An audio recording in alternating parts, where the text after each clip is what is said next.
Bonjour frères en Christ, passons à un autre message du jour. Avant cela, aidez-nous en vous abonnant et en aimant cette vidéo et partagez-la également avec un autre frère. La lettre que Ponce Pilate envoya à l'empereur Tibère contient des détails fascinants sur l'apparence de Jésus, dont certains ne sont pas mentionnés dans les évangiles. Dans cette missive, Pilate raconte les miracles de Jésus, son procès, sa crucifixion, et de manière surprenante, il mentionne même sa résurrection. Mais que dit exactement cette lettre ? Qu'aurait pu dire Pilate à l'empereur au sujet de la résurrection du Fils de Dieu ? Et comment a-t-il décrit son apparence physique ?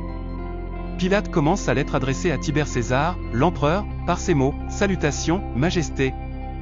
Les récents événements dans ma province ont été si extraordinaires que je ressens le besoin de tout relater en détail, car je crois que ces événements peuvent, à l'avenir, influencer le destin de notre nation. Il semble que, dernièrement, tous les dieux se soient détournés de nous. Je suis presque convaincu que ce fut un jour maudit lorsque j'ai pris la place de Valère dans le gouvernement de la Judée, car depuis lors, ma vie est pleine de soucis et d'angoisses. En arrivant à Jérusalem, Pilate prit possession du prétoire et organisa un grand banquet, invitant un tétrarque de Galilée, le grand prêtre et ses officiers. Cependant, à l'heure convenue, personne n'apparut. Il considéra ce comportement comme un acte de mépris pour son autorité et pour le gouvernement romain. Quelques jours plus tard, le grand prêtre vint lui rendre visite avec une attitude sérieuse et dissimulée, prétextant que sa religion l'empêchait de s'asseoir à la table avec des Romains. Pourtant, son expression trahissait la fausseté de ses paroles. Malgré l'acceptation de l'excuse, Pilate comprit que le grand prêtre et ses partisans étaient opposés aux Romains. Pilate conseille aux Romains de rester vigilants face aux grands prêtres de cette terre, car ils n'hésiteraient pas à trahir jusqu'à leur propre mère pour le pouvoir et les richesses. Parmi les villes conquises, Jérusalem était la plus difficile à contrôler. La population était si rebelle que Pilate vivait dans la crainte constante d'une révolte. Il disposait de peu de soldats, seulement un centurion et 100 hommes sous son commandement. En demandant des renforts au gouverneur de Syrie, on lui répondit que le gouverneur lui-même avait peu de soldats pour défendre sa propre province. Pilate craignait que la soif d'expansion de l'Empire ne dépasse sa capacité à maintenir le contrôle sur les territoires conquis, ce qui pourrait conduire à la chute du gouvernement. Bien qu'il gardât ses distances avec le peuple, de peur que les prêtres n'influencent les rebelles, Pilate essaya de comprendre la mentalité et les actions de ce peuple. Parmi les nombreuses rumeurs qu'il entendit, l'une en particulier attira son attention, on parlait d'un jeune homme en Galilée qui prêchait une nouvelle doctrine au nom d'un Dieu qu'il avait envoyé. Au début, Pilate pensa que ce jeune homme pourrait inciter le peuple contre les Romains, mais il se rendit vite compte que ce n'était pas le cas. Jésus de Nazareth semblait être plus un ami des Romains que des Juifs. Un jour, en passant par la place, Pilate aperçut une grande foule rassemblée autour d'un jeune homme adossé à un arbre, parlant calmement. Il sut qu'il s'agissait de Jésus, ce qui ne le surprit pas, étant donné la différence entre lui et ceux qui l'écoutaient. Pilate ne voulut pas interrompre le discours par sa présence, alors il poursuivit son chemin, mais demanda à son secrétaire de se mêler à la foule pour écouter ce que Jésus disait. Son secrétaire, Magnot, qui connaissait bien l'hébreu et était d'une totale confiance, exécuta sa tâche. Lorsque Magnot revint au prétoire, il rapporta les paroles de Jésus, et Pilate fut impressionné. Jamais il n'avait trouvé, dans les œuvres des philosophes, des paroles de sagesse comparables à celles de Jésus. L'un des rebelles juifs, nombreux à Jérusalem, demanda à Jésus s'il était juste de payer des impôts à César. Jésus répondit, « Rendez à César ce qui est à César, et à Dieu ce qui est à Dieu. » Cette sagesse fut ce qui me poussa à accorder la liberté aux Nazaréens, bien que j'ai eu le pouvoir de l'arrêter ou de l'exiler, comme il est habituel pour le gouvernement romain. Jésus n'était ni un agitateur, ni un rebelle. Je lui ai offert ma protection, peut-être sans qu'il ne s'en rende compte. Il avait la liberté d'agir, de parler, de se réunir avec le peuple, de choisir ses disciples et d'enseigner, sans qu'aucune de mes ordonnances ne l'entrave. Si un jour, que les dieux ne le permettent pas, la religion de nos ancêtres venait à être remplacée par celle de Jésus, ce sera cette tolérance qui mènera à la chute de Rome, et moi, comme un malheureux instrument, j'aurai contribué à ce que les Juifs appellent la providence, et que nous appelons le destin. Cette liberté accordée à Jésus a dérangé les Juifs les plus riches et puissants. Il était sévère avec eux, et cela me donnait encore plus de raisons de le laisser libre. Aux scribes et aux pharisiens, Jésus disait, « Vous êtes comme des serpents, vous ressemblez à des tombes blanchies à l'extérieur, mais à l'intérieur vous êtes remplis de mort. » Parfois, il critiquait les traditions locales, affirmant que l'humilité avait plus de valeur aux yeux de Dieu que tout statut social. Presque tous les jours, je recevais des plaintes au prétoire concernant l'audace de Jésus. Il me prévenait que quelque chose de mauvais pourrait lui arriver, et que Jérusalem avait une longue histoire de lapidation des prophètes autoproclamés. Un appel à César était en préparation, mais le Sénat approuva mes actions et promit des renforts après la guerre perse, car je n'avais pas assez de troupes pour contenir une révolte. J'ai donc décidé de prendre une mesure pour rétablir la paix dans la ville sans me compromettre. J'ai écrit à Jésus pour lui demander de venir au prétoire pour une discussion. Il est venu. Étant de sang espagnol et romain, je ne suis ni facilement ému ni effrayé, mais lorsque Jésus est apparu, j'étais sur mon balcon et j'ai senti mes pieds comme cloués au sol de marbre. Je tremblais de tout mon être, comme quelqu'un accablé de culpabilité, tandis que le Nazaréen restait serein, avec une tranquillité qui ressemblait à l'innocence elle-même. Lorsqu'il s'approcha, il s'arrêta et d'un geste subtil, semblait dire « Je suis ici », sans prononcer un mot pendant un moment. J'étais impressionné par cet homme, un être que nos artistes n'auraient jamais imaginé en façonnant des dieux et des héros. Il n'y avait rien de repoussant en lui, mais malgré tout, je me sentais faible et vieux pour m'approcher. « Jésus, dis-je enfin, la voix tremblante. Jésus de Nazareth, au cours des 3 dernières années, je vous ai accordé une totale liberté d'expression, et je ne le regrette pas. Vos paroles sont pratiques et sages. Je ne sais pas si vous avez lu Socrate ou Platon, mais je reconnais que la simplicité et la majesté de votre discours vous placent bien au-dessus de ces philosophes. L'empereur est au courant de cela, et en tant que son représentant ici, je suis satisfait de vous avoir accordé cette liberté que vous méritez tant.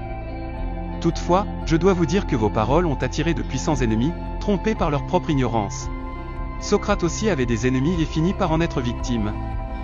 Les vôtres sont encore plus enragés contre vous, à cause de la dureté de vos paroles, et contre moi, pour vous avoir permis de parler librement. Certains vont même jusqu'à m'accuser de conspirer avec vous pour affaiblir le peu de pouvoir civil que Rome permet encore aux Hébreux. Ma recommandation, ce n'est pas un ordre, et que vous soyez plus prudent et modéré dans vos discours à partir de maintenant, en gardant à l'esprit que vos ennemis pourraient utiliser leur orgueil pour inciter le peuple ignorant contre vous, m'obligeant à agir selon la loi. Jésus répondit calmement, « Gouverneur de la terre, vos paroles ne viennent pas de la véritable sagesse. Demandez au mont Tabor de s'arrêter au milieu de la vallée, et il vous dira qu'il obéit aux lois de la nature et au Dieu créateur. Lui seul sait où vont les eaux. Je vous dis la vérité, avant que la rose de Saron ne fleurisse, le sang du juste sera répandu. Votre sang ne sera pas versé, répondis-je, ému. Je vous estime plus pour votre sagesse que tous ces pharisiens rebelles qui abusent de la liberté que les Romains leur ont accordée. Ils conspirent contre César et parlent mal de lui, faisant croire au peuple qu'il est un tyran qui cherche à les détruire. Ces ingrats ne se rendent pas compte que, parfois, le loup se déguise en mouton pour accomplir ses sombres desseins. Je vous protégerai d'eux, et mon prétoire sera un refuge sûr pour vous, de jour comme de nuit. » Jésus, calme, hocha la tête, et avec un sourire serein, dit, « Lorsque le moment viendra, il n'y aura pas de refuge pour le Fils de l'homme, ni sur la terre, ni sous elle.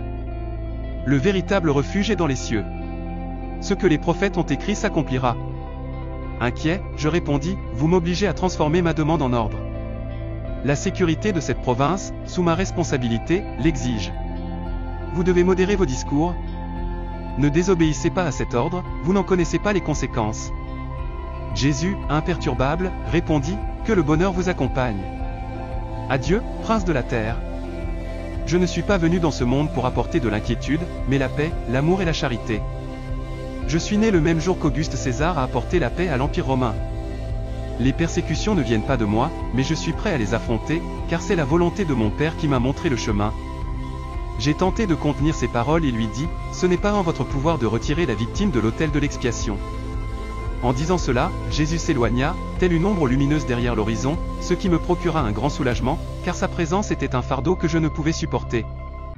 Hérode, qui gouvernait à cette époque et était déjà âgé, s'était allié aux ennemis de Jésus pour assouvir sa vengeance. Si cela n'avait tenu qu'à la volonté d'Hérode, il aurait ordonné l'exécution de Jésus sur le champ. Cependant, malgré son orgueil et son statut, il craignait de nuire à son influence devant le Sénat. Ou peut-être, tout comme moi, craignait-il aussi Jésus. Mais un officier romain digne de ce nom n'admettrait jamais avoir peur d'un juif. Hérode me rendit visite au prétoire, et avant de partir, après une conversation sans importance, me demanda ce que je pensais du Nazaréen. Je lui répondis que je considérais Jésus comme l'un de ces grands philosophes qu'une nation produit parfois, et que ses enseignements ne concernaient pas les affaires politiques. Je lui mentionnai que Rome avait décidé de le laisser parler librement, car ses actions ne justifiaient aucune restriction. Hérode me lança un sourire sarcastique, et avec une révérence ironique, prit congé. La grande fête de la Pâque juive approchait, et il y avait l'intention de profiter de la ferveur populaire qui envahissait toujours la ville. Jérusalem était remplie d'une foule bruyante réclamant la mort de Jésus. Mes informateurs me disaient que le trésor du temple avait été utilisé pour soudoyer le peuple. Le danger était imminent, et un centurion romain fut publiquement humilié. J'écrivis au procurateur de Syrie pour demander des renforts, 100 soldats d'infanterie et 100 de cavalerie, mais il refusa. Je me trouvais isolé, avec un petit groupe de vétérans, dans une ville hostile, insuffisant pour contenir une révolte. Sans autre choix, je dus supporter les cris incessants de « Crucifiez-le ! Crucifiez-le !» À ce moment-là, 3 grandes factions s'unirent contre Jésus, les Hérodiens, les Sadducéens et les pharisiens. La position ambiguë des Hérodiens et des Sadducéens semblait avoir 2 motivations: ils haïssaient Jésus tout en étant fatigués de la domination romaine. Ils ne m'ont jamais pardonné d'être entré dans la ville sainte avec des bannières arborant l'image de l'empereur romain. Malgré l'erreur grave que j'avais commise à cette occasion, pour eux, ce sacrilège restait impardonnable. Un autre conflit éclata lorsque je suggérai d'utiliser une partie du trésor du temple pour financer des travaux publics. Cette proposition fut perçue comme inacceptable par les pharisiens, qui étaient déjà des ennemis de Jésus et qui se souciaient peu du gouvernement. Ils nourrissaient une rancune à cause des dures critiques que le Nazaréen leur avait adressées ces 3 dernières années partout où il passait. En plus de faire face à ces groupes, j'ai également dû gérer une population chaotique et imprudente, toujours prête à se joindre à une rébellion et à profiter du désordre qui en résulterait. Dans cette situation, Jésus fut amené devant le grand prêtre, qui le condamna à mort. C'est alors que Caïphe, le grand prêtre, adopta une attitude de soumission apparente et m'envoya Jésus pour que je confirme la condamnation et ordonne son exécution. Je répondis que, puisque Jésus venait de Galilée, l'affaire devait être jugée par Hérode, et j'ordonnai qu'il soit envoyé là-bas. Cependant, Hérode, avec une fausse humilité et en montrant de la déférence envers le représentant de César, me le renvoya, remettant la responsabilité entre mes mains. Peu après, mon palais devint une forteresse assiégée, le nombre de mécontents augmentant rapidement. Jérusalem fut envahie par des foules descendant des montagnes de Nazareth, et il semblait que toute la Judée se rassemblait dans la ville. Une voyante Gauloise, affirmant avoir des visions de l'avenir, se jeta à mes pieds en pleurant, me suppliant de ne pas toucher à cet homme, car il était saint. Elle me raconta que la nuit précédente, elle l'avait vu marcher sur les eaux et parler à la tempête et aux poissons du lac, qui lui obéissaient. Elle décrivit des rivières coulant de sang et des statues de César pleurant, m'exhortant à écouter ma femme sous peine de subir un grand mal. Alors que la foule s'approchait avec Jésus, je me rendis aux tribunaux, entouré de ma garde, et demandai à la foule ce qu'elle voulait. La réponse fut unanime, ils voulaient la mort de Jésus. Lorsque je demandai quel était son crime, ils répondirent qu'il était blasphémateur, qu'il avait prédit la destruction du temple et s'était proclamé fils de Dieu, le Messie, le roi des Juifs. Je leur rappelai que la loi romaine ne condamnait personne à mort pour de tels chefs d'accusation, mais les cris de « Crucifie-le » se firent plus intenses. Jésus resta serein, étant le seul à garder son calme au milieu de la fureur de la foule. Après plusieurs tentatives infructueuses pour le protéger, je proposai une mesure désespérée, libérer un prisonnier, comme c'était la coutume pendant les festivités, et relâcher Jésus. Cependant, le peuple exigea qu'il soit crucifié. J'essayai de raisonner, expliquant que, selon la loi juive, aucun juge ne pouvait condamner sans un jour de jeûne, et que la sentence nécessitait le consentement du Sanhédrin et la signature de son président. De plus, je soulignai que la loi interdisait l'exécution le jour même de la condamnation. Espérant les calmer, j'insistai sur le fait que le prisonnier avait le droit de revenir jusqu'à 3 fois pour présenter de nouveaux arguments en sa défense. Cependant, les cris de « Crucifie-le » persistèrent. En dernier recours, j'ordonnai que Jésus soit flagellé, pensant que cela suffirait à apaiser la foule, mais cela ne fit qu'augmenter leur haine. J'appelai alors une bassine d'eau et me lavai les mains devant la foule, déclarant que, selon mon jugement, Jésus de Nazareth n'avait rien fait qui mérite la mort. Toutefois, mes paroles furent vaines, le sort de Jésus était déjà scellé. J'avais déjà assisté à des émeutes civiles, mais rien ne se comparait à ce jour. Il semblait que des forces infernales avaient pris possession de Jérusalem, avec la foule se déplaçant comme un tourbillon, des portes du prétoire aux Montsions, entraînée par une colère implacable. Avec des cris et des clameurs qui surpassaient toute agitation que j'avais vue auparavant, même dans les émeutes de Pannonie ou dans le Forum, le jour s'assombrit progressivement, comme un crépuscule d'hiver, me rappelant la mort de Jules César, qui s'était aussi produite lors des Ides de mars. En tant que gouverneur d'une province rebelle, j'étais allongé dans un coin de ma basilique, observant la scène sombre alors que l'innocent Nazaréen était conduit à l'exécution. Tout autour de moi était désert. Jérusalem s'était vidée de ses habitants, qui étaient partis par les portes funéraires menant à Jamnia. Une atmosphère de tristesse et de désolation planait dans l'air. Mon esprit semblait rejoindre le calvaire, tandis que le centurion tentait de maintenir l'ordre au milieu du chaos. Je me sentais seul, terriblement seul, et un poids dans mon cœur m'avertissait que ce qui se passait ici relevait plus des dieux que des hommes. À l'approche de la fin du jour où Jésus fut crucifié, les sons d'agonie provenaient du Golgotha, portés par le vent, comme s'il annonçait une souffrance que des oreilles humaines n'avaient jamais entendue auparavant. Des nuages noirs s'amoncelèrent au-dessus du temple et s'étendirent sur la ville, l'enveloppant dans un voile sombre, avec des signes visibles aussi bien dans les cieux que sur la terre. On raconte que Dionysio, le patriarche, s'écria, soit le Créateur souffre, soit l'univers s'effondre. Tandis que ces phénomènes effrayants se produisaient, un tremblement de terre secoua violemment la Basse-Égypte, semant la terreur parmi tous, en particulier les superstitieux juifs. Balthazar, un vieil érudit juif d'Antioche et proche ami du Nazaréen, fut retrouvé mort après le tremblement de terre. On ne sait pas si sa mort fut causée par la peur ou par le chagrin. À la tombée de la nuit, je m'enveloppai dans ma cape et descendis vers la ville, en direction des portes du Golgotha. Le sacrifice avait déjà eu lieu, et la foule retournait chez elle, encore agitée mais avec une certaine repentance pour ce qu'elle avait vu. J'aperçus également ma petite cour romaine passer en silence, abattue. Le porte-étendard avait voilé son insigne avec l'aigle en signe de deuil. J'entendis quelques soldats juifs murmurer des paroles que je ne comprenais pas, tandis que d'autres parlaient de miracles, similaires à ceux que les Romains associent toujours à leur Dieu.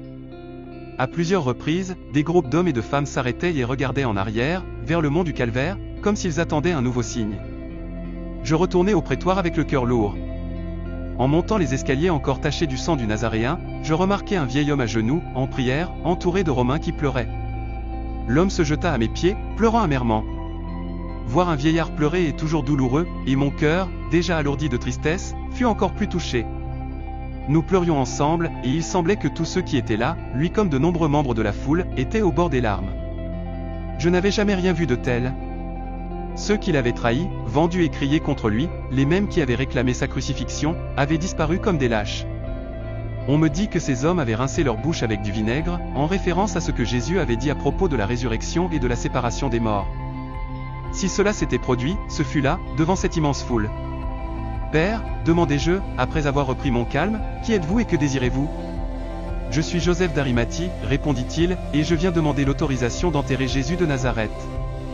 Je lui accordai un soldat pour l'accompagner avec quelques gardes, afin d'assurer que le corps ne soit pas profané.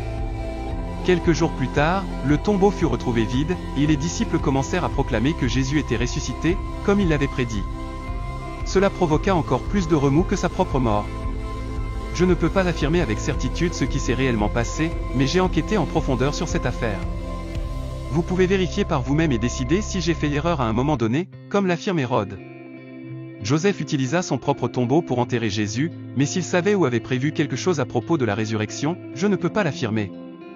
Le lendemain de l'enterrement, un prêtre vint au prétoire, inquiet que les disciples ne volent le corps de Jésus pour faire croire qu'il était ressuscité, comme il l'avait prédit. J'ai envoyé un ordre au capitaine de la garde, Marcos, pour qu'il place des gardes juifs autour du tombeau, en nombre suffisant, afin que, si quelque chose arrivait, la responsabilité retombe sur eux et non sur les Romains. Lorsque la nouvelle que le tombeau était vide s'est répandue, mon inquiétude a grandi. Je suis allé voir Marcos, qui m'a informé qu'il avait envoyé son lieutenant, Benham, avec 100 soldats pour surveiller l'endroit. Il a mentionné qu'Isam et ses hommes étaient terrorisés par les événements de ce matin-là. J'ai convoqué Isam et il m'a raconté, avec la plus grande fidélité possible, ce qui s'était passé. Il a dit qu'au début de la 4e veille, une lumière douce et belle était apparue au-dessus du tombeau. Au départ, il pensait que des femmes étaient venues pour embaumer le corps de Jésus, comme c'était la coutume, mais il ne comprenait pas comment elles avaient pu passer devant les gardes. Tandis qu'il réfléchissait à cela, tout l'endroit s'est illuminé et il a vu ce qui semblait être une multitude de morts enveloppés dans des linceuls, tous paraissant plus jeunes et pleins de joie. En même temps, une musique céleste, la plus belle qu'il ait jamais entendue, remplissait l'air. C'était comme si l'air était rempli de voix louant Dieu. Soudain, la terre a commencé à trembler et à secouer si intensément qu'il s'est senti faible et incapable de se tenir debout, comme si le sol bougeait sous ses pieds, jusqu'à ce qu'il perde complètement connaissance. Je lui ai demandé dans quel état il se trouvait lorsqu'il a repris conscience, et il m'a dit qu'il était allongé par terre, face contre terre. Je lui ai demandé s'il aurait pu confondre la lumière avec l'aube, et il a répondu qu'au début, il l'avait pensé, mais il a vite réalisé qu'il faisait encore très sombre et qu'il était trop tôt pour le lever du soleil. Je lui ai demandé si ce qu'il avait ressenti aurait pu être causé par le fait de se lever trop rapidement, ce qui provoque parfois des étourdissements, mais il a affirmé que non, car il n'avait pas dormi de toute la nuit, sachant que la punition pour dormir en service était la mort. Il a mentionné qu'il avait permis à certains soldats de dormir, et que certains dormaient encore lorsque tout s'est produit. Je lui ai demandé combien de temps la scène avait duré, et il a dit qu'il n'était pas sûr, mais estimait que cela avait duré près d'1 heure, jusqu'à ce que la lumière du jour couvre tout. Je lui ai demandé s'il était allé au tombeau après avoir repris conscience, et il a répondu que non, car il avait peur, et que dès que les renforts étaient arrivés, ils étaient tous retournés à la caserne. Je lui ai demandé si les prêtres l'avaient interrogé, et il a confirmé que oui, disant que les prêtres voulaient qu'il affirme qu'il y avait eu un tremblement de terre et que les gardes dormaient. Ils lui ont offert de l'argent pour qu'il dise que les disciples étaient venus et avaient volé le corps de Jésus, mais il n'a vu aucun disciple et n'a appris que le corps avait disparu que lorsqu'on le lui a dit. Enfin, je lui ai demandé l'opinion personnelle des prêtres avec qui il avait parlé. Il a dit que certains croyaient que Jésus n'était pas un homme ordinaire, qu'il n'était pas un être humain comme les autres, et qu'il n'était pas le fils de Marie, comme on le disait, mais une figure qui était déjà venue sur terre auparavant, à l'époque d'Abraham et de Lot, et à bien d'autres moments et endroits. Si la théorie juive est correcte, ces conclusions semblent avoir du sens. Conformément à ce que nous savons de la vie de cet homme, il est largement reconnu, tant par ses partisans que par ses opposants, que Jésus semblait avoir une maîtrise des éléments, tout comme un potier manipule l'argile entre ses mains. Il transformait l'eau en vin, guérissait les malades, ramenait les morts à la vie, calmait les tempêtes et faisait même apparaître des poissons avec des pièces de monnaie dans leur bouche. S'il pouvait faire tout cela et bien plus encore, comme le témoignent les Juifs, c'est justement par ses actions qu'il a suscité tant d'hostilité. Il est clair qu'il n'a pas été accusé d'avoir commis des crimes, violé des lois ou fait du mal à quiconque personnellement. Ces événements étaient connus de milliers de personnes, aussi bien de ses amis que de ses adversaires. Je suis enclin à penser, comme quelqu'un l'a dit lorsqu'il était sur la croix, que vraiment, cet homme était le Fils de Dieu. Ponce Pilate décrivait Jésus comme une figure impressionnante et différente des autres. Il mentionnait que Jésus était un homme de taille moyenne, avec une posture calme et une présence sereine qui attirait l'attention de tous ceux qui l'entouraient. Son visage reflétait la bonté et la paix, même dans les moments les plus tendus. Jésus semblait toujours regarder les gens avec compassion, comme s'il les comprenait profondément.